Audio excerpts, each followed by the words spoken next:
یہ دراصل یہی ایک کے بعد جب ایک آئی، ایک تو مجھ سے کہا ڈو مور اور کچھ اور تقاضا کیا گیا مجھ سے اور لکھایا گیا مجھ سے، کافی مواد بھی مجھے فراہم کیا گیا ہائی لیول پر.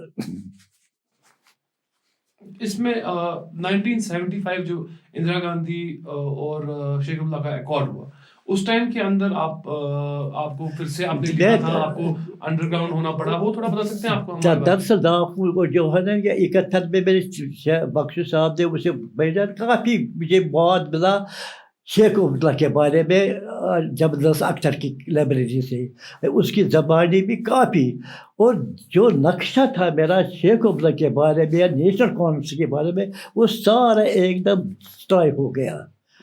تو جب مجھے یہ تصور بتایا گیا کہ شیخ عبداللہ سرنڈر کرنے کے لیے تیار ہے کسی بھی صورت، تو میں نے بہت قریب اس کو واش رہا کا، اس کے بیانات، اس کے انٹرویو، اس کا چلنا پھرنا بیٹھنا اٹھنا سارا میں نے نوٹ کر کے رکھا. اور اس کے بعد جب 75 کا واقعہ ہوا، اس کو اکارڈ کا نام دیا گیا، وہ سرنڈر تھا، تو میں نے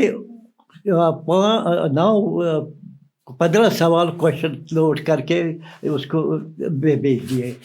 اخبار کسی لوکل اخبار نے کسی نے اسے چھاپنے کی جرات نہیں کی. البتہ وہاں جیسے ایک نشیم الاخبار آتا تھا بنگلور سے یہاں ویکلی، تو اس نے چھاپا میرے بائی ڈاٹا اور فوٹو کے ساتھ. کافی چرچا ہوا اس کا، کافی لیدے ہوئی اس پر.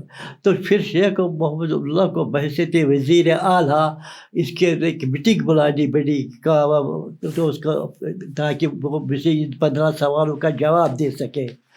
تو بقول شمیم احمد شمیم ہم نے ان سے بتایا میٹنگ میں کہ یہ اس کا کوئی جواب نہیں ہے، البتہ صدر جی مجاہد نے کہا میں جواب دوں گا. اس نے باطل چکن جواب کے نام سے ایک پمفلٹ شائع کیا، اس میں میرے سوالوں کا جواب کے بجائے شیخ عبداللہ کی تعریف تھی.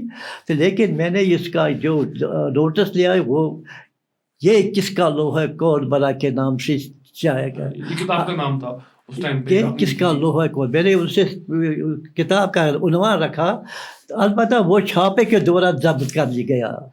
چھاپ کے اس کے مجھے انڈر گراؤنڈ جونا پڑا، 2-2.5 مہینے انڈر گراؤنڈ رونے کے بعد میں نے سرنڈر کیا پولیس کے سامنے. اس کے بعد مجھے خریدنے کی کوشش بھی کی گئی، پیسے بھی دی گئے خاموش رہنے کے لیے. وقت طور میں خاموش رہا، لیکن جب وقت آیا 1982 میں اس کو میں نے پھر دوبارہ چھاپا، اور وہ آج تک وہ چلتی رہی. آپ اندازہ نہ کریں گے کہ اس کی اتنی ڈیمانڈ ہوئی کہ میں پورا نہیں کر سکا. کشمیر یونیورسٹی میں باضابطہ جو ہاسٹل ہیں وہاں پر کوئی 250 کے قریب طلباء اور طالبات ہوا کرتی تھی اسٹینڈ. تو انہوں نے ایک فارمولہ اعلان کیا، وہ صبح سویرے نیچے گراؤنڈ میں آ جاتے تھے تمام اسٹوڈنٹ جو وہاں ہاسٹل میں رہنے والے. ایک اسٹوڈنٹ اس کتاب کو پڑھتا تھا، دوسرے اسٹوڈنٹ نوٹ بک پر لکھتے تھے. اس طرح جب تک وہ پوری کتاب 200 سے زیادہ اسٹوڈنٹ نے اپنے نوٹ بک پر ختم ہوئی تب تک یہ کلاس چلتا رہا.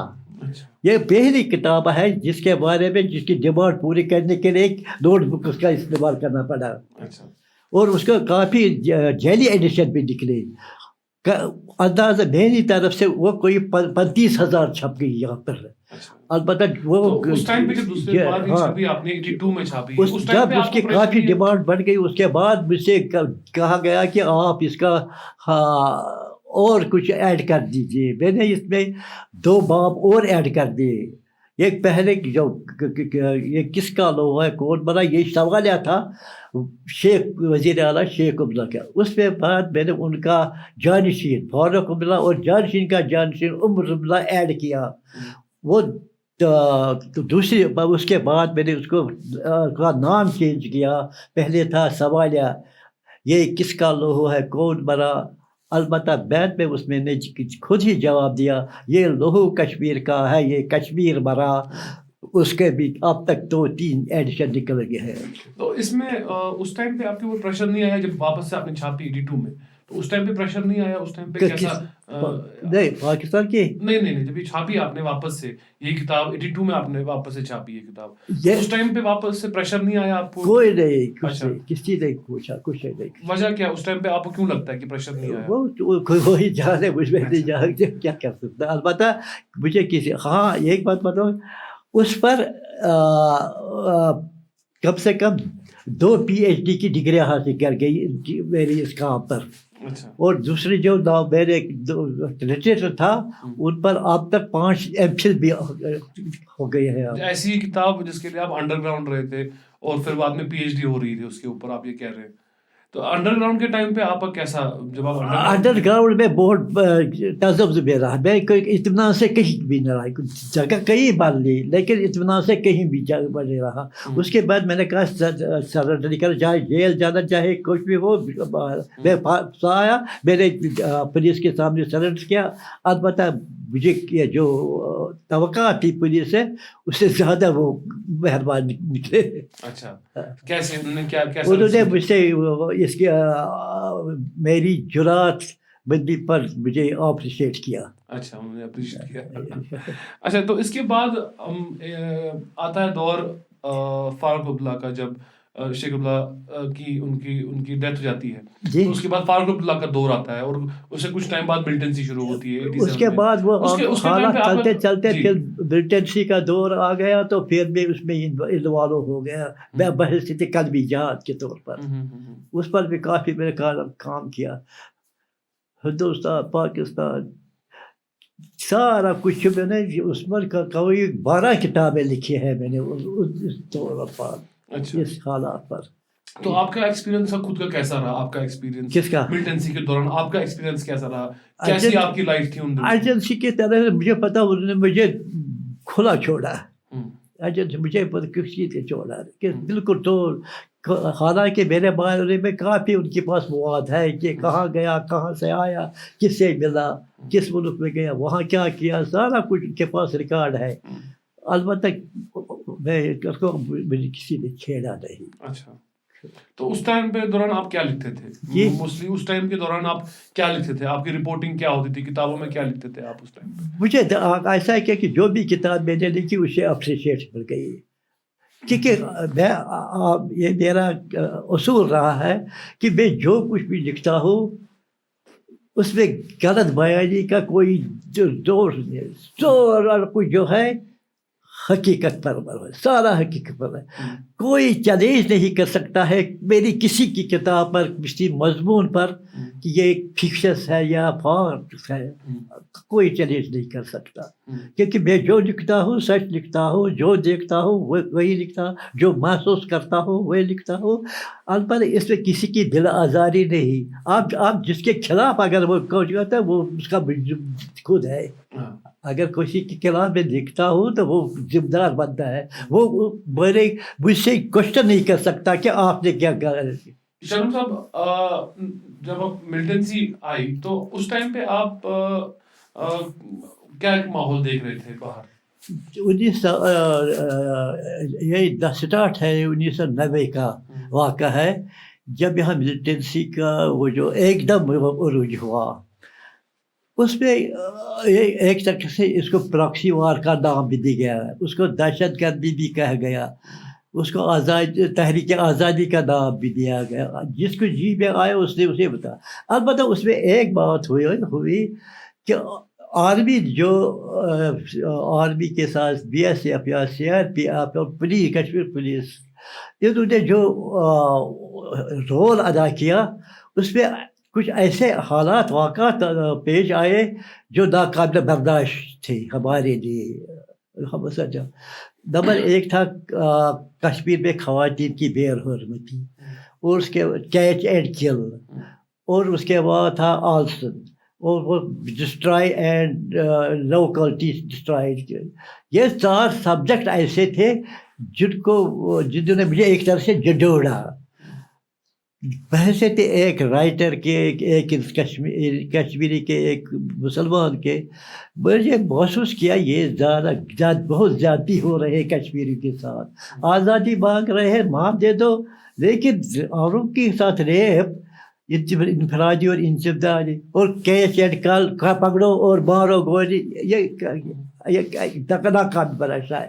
میں نے اس پر کافی کام کیا. میں نے جو بھی واقعہ تھا وہ میں نے نوٹ کیا، جو بھی حادثہ پیش آیا میں نے نوٹ کیا. میں وکٹموں کے پاس گیا، گھر بھر گیا، محلوں میں گیا، گاؤں میں گیا، وہاں سے رپورٹنگ کی، فوٹوگراف کی، سارا کچھ کیا. تو یہ میں نے جن چاروں سب پر کال. البتہ یہاں پر یہ اس کی اشاعت کا مسئلہ تھا، ہندوستان میں کشمیر اس کا مسئلہ تھا. تو میں نے اس کے بعد ہجرت اختیار کر لی. تو میں نے کیا چنا، پہلے کتاب جو ہے نا کہ خواتین کی بے حرمتی، وہ شائع ہو گئی. تو اس کا ترجمہ بھی ہوا کشمیر آؤٹ ریج کے نام سے. کافی عالمی شہرت یافتہ کتاب بن گئی ہے. وہ امریکی کانگریس تک وہ پہنچ گئی. اور اس کے بعد پہ البتہ جو کشمیر پالیسی میں نے دیکھی پاکستان میں، وہاں کے لیڈر کے ساتھ، خاص طور پر وزیر اعظم نواز شریف کے ساتھ جو میں نے ڈسکس کیا، جو تبادلہ خیال کیا، مجھے کہا، میں محسوس کیا کہ یہ جو ہے کشمیر پالیسی بہت ناقص ہے. یہ صرف قتل و غارت کی ہے اور کچھ نہیں ہے. حاصل کرنے والا نہیں. نہ ان کی پالیسی ہے کشمیر آزاد کرنے کا، نہ پاکستان کے سے کشمیر لانے کا. یہ بس کشمیر کو مارا رہے ہیں اور کچھ نہیں کر رہے. نواز شریف صاحب کی کافی بار ملاقات ہوئی پاکستان 3 ملاقاتیں کی میں نے ان کے ساتھ. لاسٹ ملاقات میں جب انہوں نے مجھے یہ بتایا کہ اگر میں حالت مجھ سے کہا کہ ہندوستان کے ساتھ نیگیشن کرو. جب میں نے کہا آپ ان کو حجت والوں کو جو یہاں پر آئے ملٹنٹ کمانڈر، ان کو اعتماد میں لے لو، تو انہوں نے کہا کہ مجھے اپوزیشن ناراض ہو جائے گی. یعنی کہ اپوزیشن کی حکومت بچانے کے لیے انہوں نے کشمیریوں کو قربانی کا بکرا بنایا. جب میں نے یہ محسوس کیا، میں وہاں سے چلا آ گیا، میں واپس کشمیر آ گیا. میں نے کہا بیٹھو، کھلا گیا، تمہاری کشمیر پالیسی غلط ہے، تم صرف مار رہے ہو اور کوئی تمہاری پالیسی نہیں ہے کشمیریوں کو مارنے کے سوا.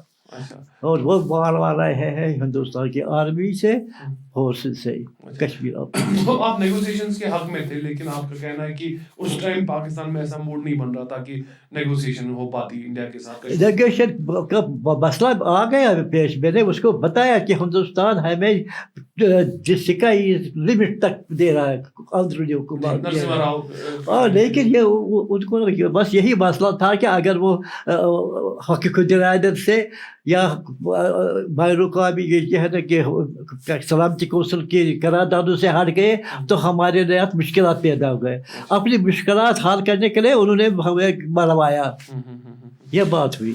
یہ جب میں نے محسوس کیا، میں نے خیر بات کیا پاکستان کا. میں نے کہا یہ غلط بات ہے نہ. انہوں نے پھر ایسے حالات ہوئے کہ یہاں بھی جو لیڈرشپ تھی وہ بھی سمجھ میں نہیں آتی تھی. وہ بس آزادی اور پاکستان، ہاؤ اٹس پاسبل. ان کے پاس اس کا کوئی امیج نہیں تھا. How it's possible. میں نے سمجھایا، بتاؤ کیسے کہ میں دنیا کو دیکھ کے آئی ہوں، مجھ سے کیا کیا کہا گیا. اگر آپ کے پاس کوئی آرگیو ہے تو بتاؤ. بس دیکھیے ہمیں آزادی کیسے کرو گے، نہ کہ پاکستان ادھر سے کیسے کرو گے. کوئی جواب نہیں تھا، کوئی جواب کسی کے پاس. بس جب ہم بات کرتے ہیں تو کافی بار ایشو اٹھتا ہے کشمیری پنڈتس کا جو یہاں پہ تھا. آپ کے نظریے میں وہ اس ٹائم پہ کیا ہوا، ایگزیکٹلی کیا ہو رہا تھا کشمیری پنڈتس کا جو یہاں سے وہ نکلے یہاں پہ 89-90 کے دور میں؟ بھائی کشمیری پنڈتوں کے میرے پاس 2 خطوط ہیں، وہ میں نے شائع بھی کیا، لیکن اس کا کوئی ایکشن نہیں لیا گیا ہے. کشمیری پنڈتوں کو استعمال کیا گیا جگ موہن کی طرف سے. ان کو تم عارضی طور پر نکل جاؤ، بعد میں تم کو واپس لائیں گے. وہ پھنس گئے اس میں. وہ مجھ کے میرے پاس تھی کم سے کم 28-29 کشمیری ہندو پنڈت اسکالر کے خطوط ہے کہ ہمارے ساتھ کیا کچھ کیا گیا جگ موہن نے. وہ آپ نے اس کا بھی اپنی کتاب لکھی ہے شاید؟ وہ کتاب بھی میں نے لکھا ہے. کتاب میں وہ دونوں خطوط آ گئے ہیں. ہاں وہ آ گئے ہیں. انہوں نے مجھے کیونکہ وہ پھنس ان کا یہی پلان تھا، ان کو سیفٹی میں لائیں گے پہلے، جب ان کا قتل عام یہاں کا کشمیر ہوگا تو اس کے بعد کھانا ٹھیک ہوگا ان کو واپس لائیں گے، لیکن ان کا یہ پلان غلط تھا، غلط ثابت ہوا۔ لیکن کشمیری پنڈتوں کا یہ ماننا نہیں ہے، وہ بولتے ہیں کہ ان کے ساتھ جی جو جگموہن کی جو تھیری ہے کہ یہ ایک تھیری ہے، اس میں ایک حساب سے کانسپریسی تھیری ہے، اس میں کوئی سچائی نہیں ہے، وہ یہ کہتے ہیں کہ حقیقت یہی ہے، انہوں نے عارضی طور پر پلان بنایا تھا نکلنے کا، بس یہاں مسکر کرنا تھا، اس کے بعد واپس لانا تھا، یہی پلان تھا اور کچھ نہیں۔ باقی کچھ کوئی کیا کہے گا وہ اس میں کوئی بنیاد نہیں ہے۔ اصل پلان یہی ہے کہ جگموہن نے ان کو عارضی طور پر وہاں سے نکالا اور ایک ہی طرفہ ان کو ایسا تیار کیا کہ ایک رات کو کوئی پتہ کون سا دن تھا، کون سی تاریخ تھی، ہم نے تمام پنڈتوں کے گھر کے سامنے ٹرکیں دیکھیں کہ جن میں آپ سامان لوڈ کر رہے تھے۔ اچانک یہ کیسا ہوا، کیا ہوا، پھر پتہ چلا، پھر مجھے خطوط آئے جموں سے، دہلی سے، ان کے ہمارے ساتھ کیا ہوا۔ پاکستان میں آپ رہے کافی وقت، وہاں پہ آپ کا کیسا ٹائم بیتا، وہاں پہ آپ کیا کرتے تھے؟ کوئی 1 سال تک میں وہاں رہا، البتہ اس دوران میں کہا مجھے سعودی عرب میں بھی جانا پڑا۔ آپ اندازہ کہ میں نے وہاں پر جدہ میں نے کشمیر کی کہانی تصویری کی زبانی ریلیز کی جدہ میں۔ وہاں پر کوئی پوری دنیا کے جو یہاں پر سفارت نمائندے تھے وہاں پر، اس میٹنگ میں وہ وہاں پر موجود تھے۔ وہاں پر ایک بڑا ہال تھا، بڑا کھلا ہال تھا، وہاں پر میں نے وہ کشمیر تصویر کی زبان ریلیز کی۔ اس کا مجھے یہ بڑا میں کہتا ہوں کہ اللہ تعالیٰ کا کرم میں مانتا ہوں، مجھے گورنر مکہ کی طرف سے خانہ کعبہ کے اندر جانے کی آفر ہوئی۔ میں خانہ کعبہ کے اندر اس جگہ پر تک نماز دوپہر کر سکتا ہوں جہاں حضرت صلی اللہ علیہ وسلم اعتکاف پر بیٹھا کرتے تھے۔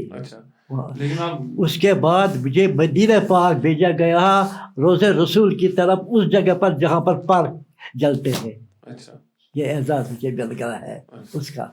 تو پھر آپ واپس کیوں آئے کشمیر؟ واپس جب میں آیا نا، پھر واپس آیا جب اس کے بعد میں نے نواز شریف سے میٹنگ کی کہ علیہ کا ہمیں نیگوشیشن کی آفر مل رہی ہے، تو اس نے جب کہا کہ میری حکومت جائے گی میں کیسے کروں گا، تو پھر میں نے کہا بیٹھو خدا کے حوالے، میں کشمیر آ گیا، یہاں انڈر گراؤنڈ رہا 2-3 مہینے، پھر آہستہ سے باہر نکلا۔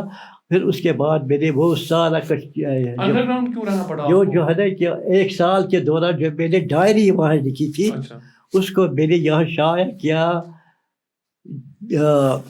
جو کہوں گا سچ کہوں گا، کوئی 300 صاحب کی کتاب ہے، وہ بڑی کتاب اتنی موٹی، 300 جو کہوں گا سچ کہوں گا۔ حالانکہ وہ اس حقیقت کہانی کہ مجھ سے کہا گیا آپ کیا کہو، کس زمانے میں بات کر رہے ہو، آپ اس کو ثابت کر رہے ہیں، کر کے دیتے ہیں کہ فوٹو کے ذریعے اور تفصیل کے ذریعے کہ میں کن سے ملا، کیسے ملا، کہاں گیا، کیا کہا، کیا سنا، یہ ایسی بات ہے اس پر آپ کو پھانسی لگ سکتی ہے، لیکن اللہ تعالیٰ کے سبق کرنا۔ نواز شریف صاحب کے علاوہ وہاں پہ کس سے آپ اور میں نے بینظیر بھٹو کے ساتھ ملاقات کی، اس بارے میں فاروق لغاری صدر نے ان کے ساتھ ملاقات کی، پرویز مشرف کے ساتھ میں نے اس بارے میں ملاقات کی۔ پرویز مشرف صاحب کے ساتھ کیسا رہا انٹریکشن؟ انہوں نے مجھے یہی بتایا تھا کہ اگر انہوں نے فارمولہ دیا تھا نا نیگوشیشن ہندوستان کے ساتھ، جو فارمولہ دیا تھا اس کی مخالفت کی میں گیلانی نے، وہ مانا نہیں اس نے، تو اس پر اس نے میرے ساتھ کافی بحث کی۔ اس نے کہا کہ یہ میں کافی گزرا ہوں، کسی جگہ ہم سے یہ کہا کہ ہندوستان کیسے نیگوشیٹ کرو، میں نے فارمولہ دیا تھا لیکن گیلانی نہیں مانتا ہے، میرے خیال میں آپ جو کچھ حالات ہو گئے اس کا ذمہ گیلانی ہے۔ اچھا یہ مشرف نے آپ مشرف گیلانی صاحب کے بارے میں مشرف کہا تھا کہ وہ تو ان کو کیا اس ٹائم پہ ان کو کیسا موڈ تھا, غصہ تھا, ڈس اپوائنٹمنٹ تھی, وہ کیا ان کی کیا سوچ تھی کہ وہ فیصلہ کر پاتے کشمیر کا؟ انہوں نے ایک فارمولا دیا تھا ایک, اس کے لیے اس کو اس وقت وزیر اعظم تھے ہندوستان کے, ان کا جب تک تم حریت کو قائل نہیں کرو گے تب تک یہ کیسے چلے گا, یہ فارمولا تمہارا. اور بے نظیر بھٹو کے ساتھ آپ کا کیسا انٹریکشن تھا؟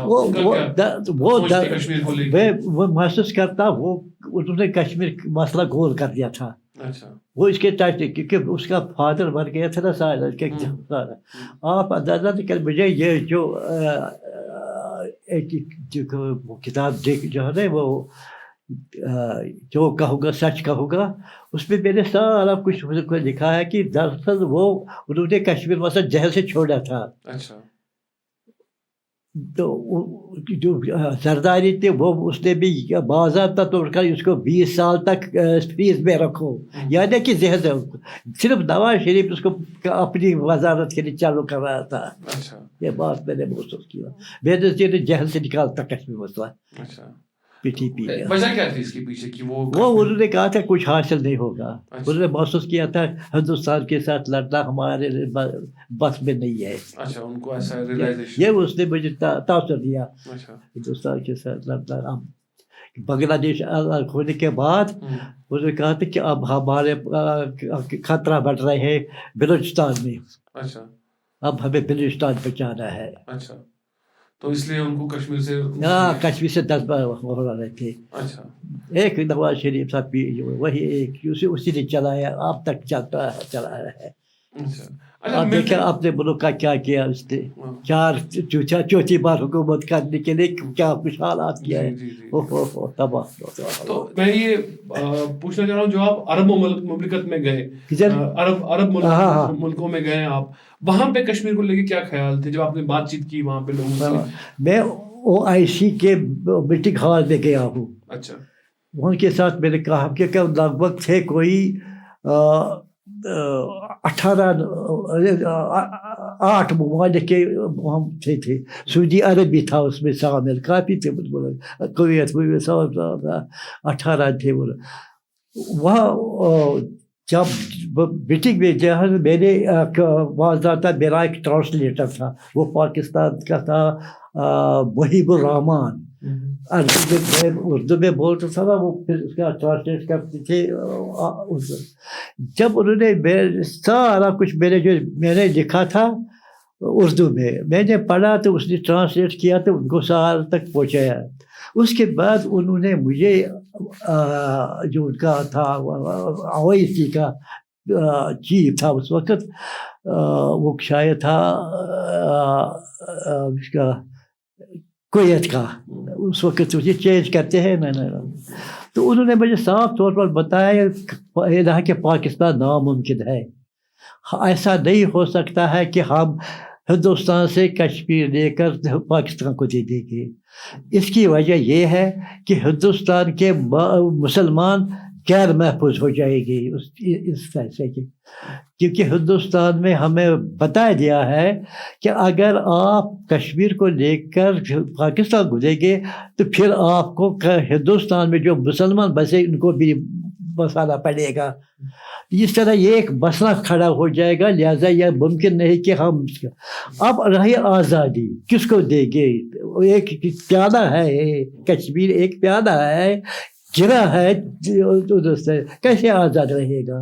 اب بہتر یہ ہے کہ کچھ دو پر ہندوستان سے نیگوشیشن کرو. اگر آپ اس کے لیے تیار ہیں تو ہم نیگوشیشن کریں گے. تو یہی فارمولا لے کر گیا صاحب پاکستان کی بتانے کے, وہ سمجھا نہیں. جب ملٹنسی تھی اس دوران آپ کے ذہن میں کوئی ایسا واقعہ جو آپ ہمارے ساتھ شیئر کرنا چاہیے, کوئی ایسا ایکسپیرینس آپ کا کہ وائلنس ہوا ہو یا کہیں پہ آپ پھنس گئے ہو یا کہیں پہ ایسا کوئی واقعہ ہے جو آپ؟ بنیادی طور پر میں آزادی پسند تھا. مجھے مہاراجہ ہری سنگھ اور وزیر اعظم رام چندر کا ایک خواب تھا میرے ذہن پہ. وہ کشمیر کو آزاد دیکھنا چاہتے, خود مختار دیکھنا چاہتے اور سزیرن بنانا چاہتے تھے. چونکہ شیخ عبداللہ یہاں پر تھے, وہ بڑی رکاوٹ تھے, لہٰذا میں نے یہی ذہن میں یہی رکھا تھا کہ اگر ہم کم سے کم آزاد ہو گئے تو ہمارے لیے بہتر ہوگا. لیکن جب وہ آزادی کا تصور ہی جب جو ختم ہو گیا, اور حالات ایسے پیدا ہو گئے, نہ آزاد نہ پاکستان ہندوستان چھوڑنے والا نہیں ہے, تو اس پر کمپرومائز مجھے کرنا پڑا. حالات ایسے ہے کہ نہ ہم آزاد رہیں گے, نہ مہاراجہ رہا, نہ رام چندر کانگ رہا, شیخ عمرہ رہا ہے. یہ ہمارے لیے ایک بڑی مصیبت ہے. لہذا ہم کچھ حاصل کرنے والے نہیں, نہ حاصل ہونے والا ہے. اب اللہ اللہ خیر, خدا ایک ایسا واقعہ کہ مفتی سعید جو فارمر سی ایم تھے اور فارمر ہوم منسٹر تھے, ان کی بیٹی کی کڈنیپنگ ہوئی, اس ٹائم پہ کیا ہوا ایگزیکٹلی کشمیر میں؟ دراصل یہ بات وہ جب یہاں ملٹری سے ہوئی, انہوں نے گن استعمال کیا, گالا بول استعمال کیا. دوسری طرف سے گولیاں بھی چلی, جو کچھ تھا ان کا مقابلہ دو طرف سے گولیوں کا تبادلہ ہوا, گولہ بارود کا تبادلہ ہوا. البتہ ایک اور حربہ انہوں نے ملٹن نے آزمایا, پتہ کیا اس میں پلاننگ کیا تھی. انہوں نے سینٹر میں مفتی محمد سعید جو ہوم منسٹر تھے, ان کی بیٹی ربیہ سعید کو اغوا کیا. پلان یہ تھا کہ انہوں نے جو لبریشن فرنٹ کے ٹاپ لیڈر گرفتار کر لیے ہیں, ان کی رہائی کے لیے یہ حربہ استعمال انہوں نے کیا. تو جب وہ اغوا ہو گئی, کہاں سے اٹھایا گیا, کہاں پہنچ رکھا گیا, وہ اللہ جانے. اور وہ البتہ انہوں نے ڈیمانڈ کی 8 ملٹنٹ کی رہائی کا. تو کافی دیر چلی, وہ چلی, تو یہ سارے 8 ملٹنٹ کافی دباؤ پڑا اس کو, جنگ بہر کو کافی دباؤ پڑا ان کو. کیا اس کو, کیونکہ ہوم منسٹر تھا وہ ادھر سے تھا, تو میری بیٹی کو کسی طرح بچاؤ.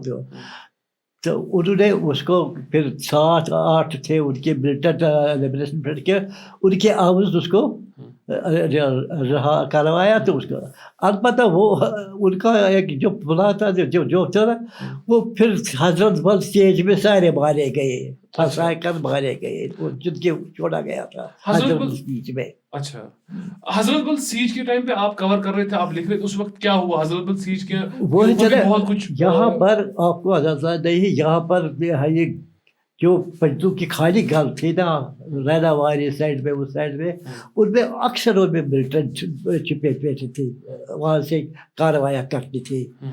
تو بڑھتے جن کی تعداد جب بڑھ گئی ملٹن, تو کیا بنے ایرے گیرے اس میں شامل ہو گئے, نیشنل بھی, کانگریس بھی, سر جو بریکر تھے سینما بکر وہ بھی اس میں آ گئے, جو بزنس کرتے تھے, جو معمولی تنخواہ پر ملازم تھے, وہ بھی اس میں شامل ہو گئے.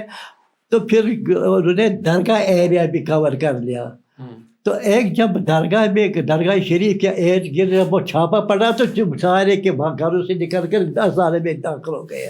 یہ اس طرح سے سیج ہو گیا. اچھا, تو وہاں کے جو گھر والے تھے آپ بتا رہے ہیں, وہ وہاں اس ایریا میں جو ہے نا گھرانوں میں, جب اس کو کریک ڈاؤن کیا گیا ایریا کا, تو اندر گئے بس خود کو بچانے کے لیے. اس کے بعد دیر 1 2 3 4 5 6 10 دن بڑھتے گئے.